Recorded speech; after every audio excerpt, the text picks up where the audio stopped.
Jai Hind everyone. Hope you all are safe, sound and following all the safety protocols to remain unaffected during these testing times. Welcome back to your English class. Today we will discuss the topic modals. Now when I say this sentence, today we will discuss the topic modals, you find one of the modals being a part of the sentence.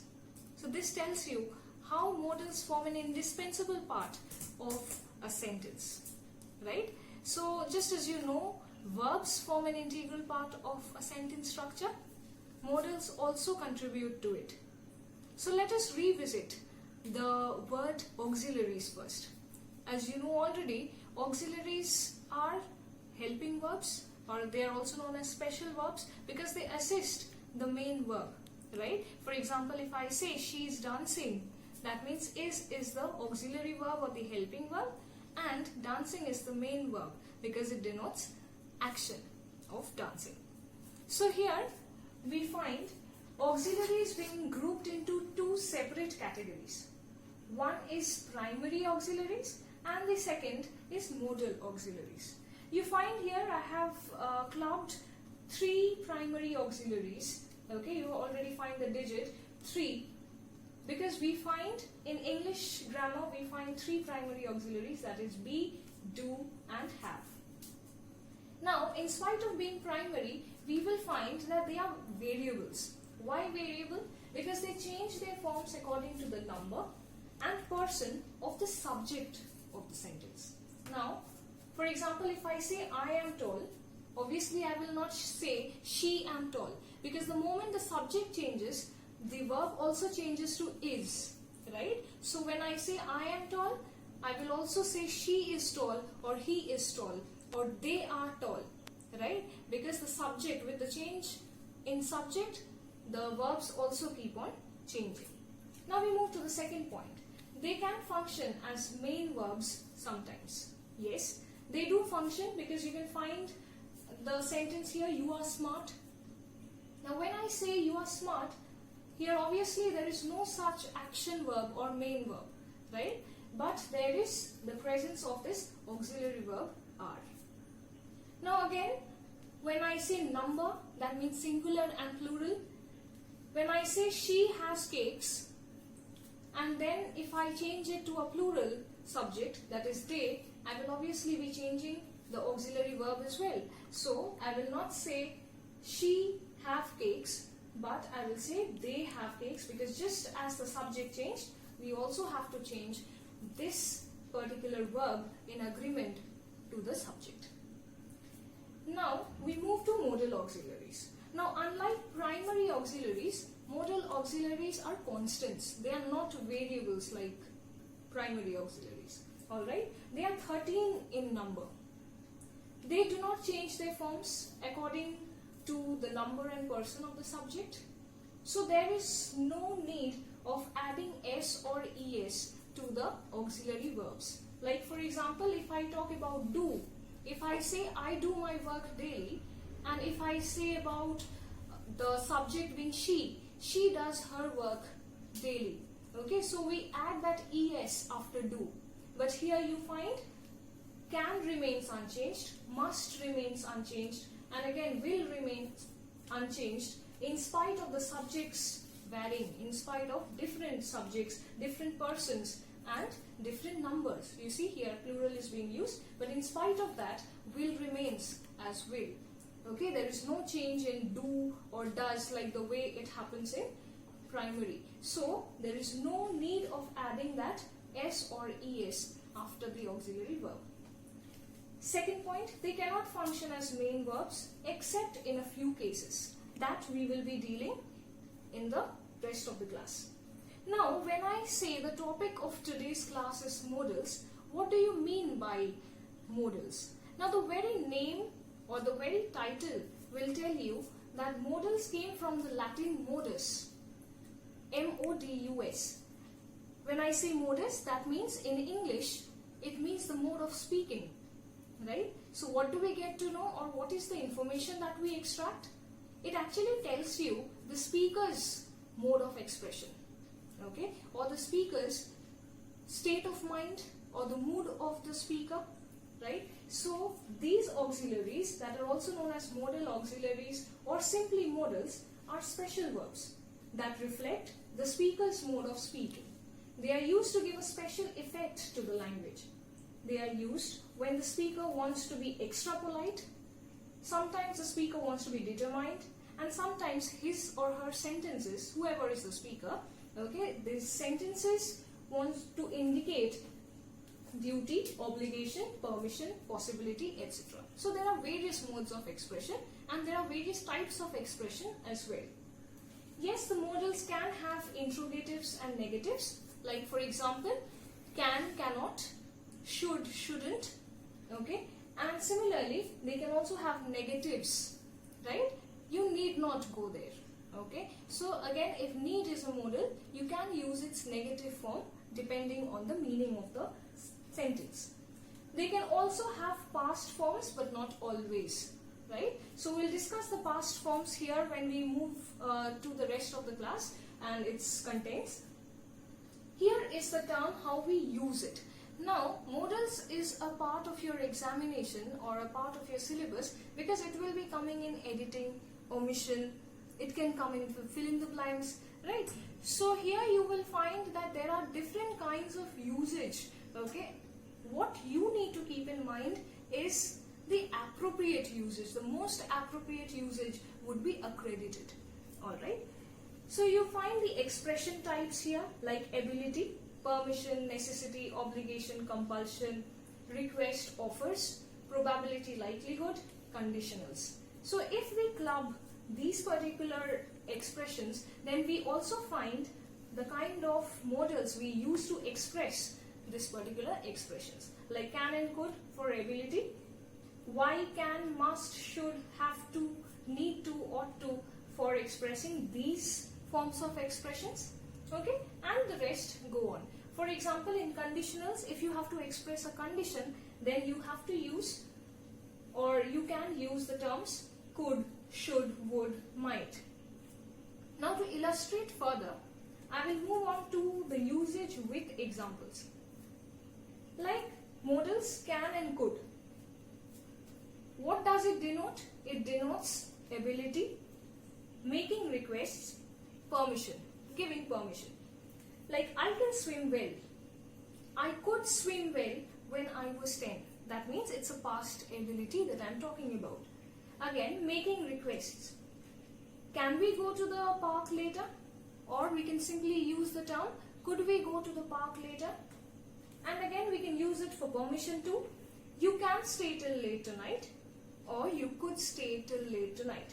So you find can and could. As you know, could is the past of can. But there is a very thin line of difference between can and could. Okay? For more appropriate usage of modals, I need to tell you this thin line of difference, that when to use can and when to use could. Even when you find these functions, you have to choose or opt for the correct answer. We move on to the fifth point to understand the difference between can and could. Could is more polite than can. For example, could you wait for a minute? Like can is a request, yes, can is again, and requests are polite. But when you're extra polite, okay, but when you're more polite than can, you do not use can at all, but we use could here. So there is an extra dosage of politeness in could, okay, but can is also polite, but not that polite as could is. May and might. May is present and might is past. So both these modals can express permission or possibility. For example, permission, may I come in? There may be a typhoon coming as possibility or probability, or there might be a typhoon coming. So when we are talking about possibility or probability, we need to keep in mind that there is again a difference between may and might. For this, we come to point number 6 here. Might is less positive than may. What do you mean by this? Might is less positive. For example, there is hardly any chance of rainfall today. That time we use might because might denotes remote possibility or hardly any chance of raining. That means it is much lesser a possibility than may. May means 50-50 chances are there, 50-50 possibilities are there, right? So it may not. But might means there's less than 50% of chances of rainfall, right? So that time we use might to denote that there is hardly any chance, or there is remote possibility of rainfall, or the typhoon that is coming as mentioned in the example. Then we move on to must or should. Both these terms denote obligation or necessity. You must go to school, you should go to school daily. So it is again your obligation, and at the same time it is a part of your necessity to go to school and attend your classes. Now the fourth category is will, and its past form would. Both these modals actually denote habits. Obviously present habit, past habit. So here we find she will always remain honest. So she is habituated, okay, with the principle of honesty. So this is again a present habit that she nurtures. When we go to the usage of would, there were times when he would share sandwiches with me. So it's again a past habit of his. I don't know whether it is continued or whether it is not continued in the present times. But again, it denotes a past habit of his sharing sandwich with me. Will and shall. Will or shall, they are again denoting some kind of future tense, right? So it denotes promise, prediction, determination. What do you mean by promise here? I will give you the book tomorrow. So you've promised that you would give the book tomorrow. Similarly, prediction, the price of oil will decrease next year. Next year, about to come, right? So it is in future. So you do not know, you're not certain about the fact, but it is a prediction on your part that the price of oil will decrease. Determination, for example, when I talk about determination, you always have to remember that I will finish the work by tonight. I will finish my homework by tonight. Alright. Now we move on to would. That is the past tense of will. Apart from a past habit, it also denotes request and invitation. Why request? Would you please tell her that I called? Okay, so would you please inform her? So it's a kind of request, a more polite one. And invitation. Invitation means you're inviting someone to have a cup of coffee with you. Like, would you like to have a cup of coffee? Okay, so again the usage of would for invitation or offer. Now, apart from these functions, there are some additional functions or expressions that modals generally perform. Now you see, shall is used in the second and third persons to express a command, threat and promise. So we already dealt with shall, but there are certain additional functions that shall performs. So when I say you shall leave this place at once, that means it is a command. How does shall perform as a threat? If you make noise, you shall be punished. Obviously, it's a kind of threat, and the threat is the punishment that you will be given if you make noise. And the last is promise. He shall get a prize if his work is flawless. So again, he will be rewarded for it, and that is being promised. It is also used in first person to indicate offer or suggestion. For example, you're going to a book fair and you're asking someone about which book to buy. Okay, so there you can use the word shall or the modal shall. Which book shall I buy? So you are asking some kind of suggestion here. Now you find should is used to express condition. Similarly, could is also used to express some kind of condition. You will find it here, could and should. Okay, they are coming into the or falling under the category of conditionals. So you find, should this happen, I will resign. So if this happens, I will resign. So again, it's a condition. If I had money, I could buy this house. So only if he had money, only if the first condition is fulfilled, only then he could have bought a house by now. Okay, so again, could is being used for conditional sentences. Would, may. Both these modals are used to express wish or desire. I would rather starve than beg. I will not beg, I would rather wish to starve in that case. And again, may is also used for wish. That means, may you live long. It's a kind of wish that you do, because an exclamation mark tells you that it's a blessing. Okay, sometimes you are well wishers, sometimes you are not well wishers, right? So similarly, any kind of wish may be asserted or may be wished with the help of may. Now we have already covered 5th and 6th point. We come to the last point, must. Must indicates compulsion. Okay, obviously you must do it means you're compelled, okay, to do it. It's a compulsion for you to do it. And the second function that must performs is determination. I must finish the work by tonight. And again, the last is possibility. There must be some mistake somewhere. Okay, so you're not quite sure, you're not quite certain, but again, you're quite convinced that there must be some kind of mistake or there must be some kind of error somewhere. Okay, so this is how we need to keep these particular points in our mind when we are actually attempting the question. Now forget about only the grammar section. The reading section and the literature section also will demand the proper usage of modals. Now we move on to semi-modals. Semi-modals will already tell you, the word semi will tell you that sometimes the modal will behave like modal and sometimes it will not. So verbs that behave like a modal auxiliary and sometimes like the main verb. So it can have both the functions. So sometimes like an auxiliary verb or a modal auxiliary and sometimes like the main verb. For example, when we are talking about dare, dare is generally used for signifying courage and challenge. Okay.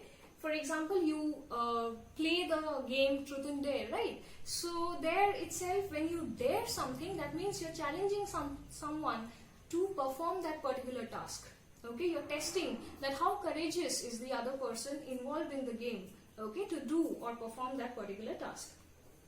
For example, if I say, how dare you argue with me? That means, how bold enough are you to argue with me? That is, it signifies courage. Challenge, Bhim dared Duryodhan to fight with him. So when I say Bhim dared Duryodhan, that means it's a kind of challenging task that Bhim offered Duryodhan. That is, I don't know whether it will be the victory or a kind of failure in the war, but again, I dare you to fight with me. So you're testing someone, you're challenging someone. So this is the usage of dare.